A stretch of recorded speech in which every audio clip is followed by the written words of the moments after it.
Welcome back. We are hoping for our temperatures to be cooling down. Meanwhile, the tropics heating up. That's right. We're entering the peak time of hurricane season. September 10th is the peak day, so only a couple days off now. And I'd say the Atlantic Basin is certainly living up to that. We'll check it all out in just a few moments, but first a live look over downtown where we have a fair amount of clouds out there, but not as much as we saw yesterday. That's allowed temperatures to warm up a bit more. 88 now in Macon, 87 in Warner Robins, still hanging on to 79 in Monticello, 88 now in Hancock County, 86 in Wrightsville, 86 in Vidalia, and 87 in McRae. Across the southeast, some showers back into Mississippi, Alabama, Tennessee, Kentucky. That is part of a cold front that is continuing to slide down to the south. Now that cold front is going to make it here by the time we get to tomorrow. So through the day today, going to remain mainly dry. A couple of clouds tomorrow morning, a mix of 60s and 70s. Then we begin to see some shower activity fire up through the morning hours, but then even more so through the afternoon as the front begins to push in. Some heavier storms could be possible across central Georgia as well. That's 6 p.m. there. Play this forward into the night. The front still trying to push through, but it's really going to stall out, and that's just going to provide a boundary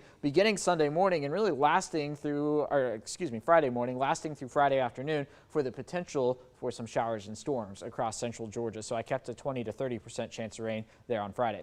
Now we are continuing to track Tropical Storm Lee. We got the 11 a.m. advisory in on this about an hour ago. Notice this now, winds now to 70 miles an hour, so it's just shy of hurricane status. That means we went from Tropical Depression 13 to almost Hurricane Lee in about 24 hours. And the plan is for this still to become a major hurricane as it works its way through the Atlantic into just north of the Caribbean. By the time we get to Sunday morning at 8 a.m., a Category 4 not far away from Puerto Rico, and you're looking at this cone and you're thinking, all right, Alex, that's pointed towards the southeast. Well, it is, but I do think it has a very good chance of making a turn towards the north. So what's going to happen is we've got a trough of low pressure up in the northeastern United States and an area of high pressure out over the Atlantic. And this storm is going to go in between the two. It's just a question of where that turn happens. Now, if it's closer to the coast, that means we've got a weaker trough and a stronger high pressure to just push it towards us a bit more.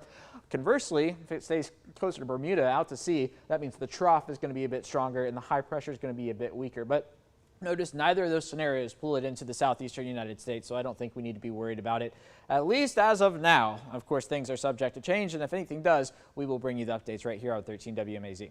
All right, let's check out the hour-by-hour temperatures for this afternoon. We are borderline in the 90s now. That's where we're going to spend most of the day at 92, 91. I think we top off at 94. Partly cloudy, more sun than yesterday. Winds out of the west-northwest at about 5 to 10. So I got 91 in Forsyth, 92 in Warner Robins, 93 in Milledgeville, 94 here in Macon, as well as in Vidalia, 93 in Montezuma, and 91 in Rochelle for this Wednesday afternoon. Shortened work week comes to an end on Friday. 91, the high there. Rain chances pick up tomorrow with this front pushing in. And then for the weekend, I did keep the chance of storms around as temperatures continue to fall down to 88 on Sunday.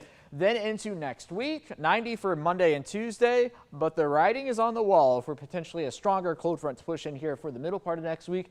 That would drop our temperatures to highs in the 80s, lows in the 60s.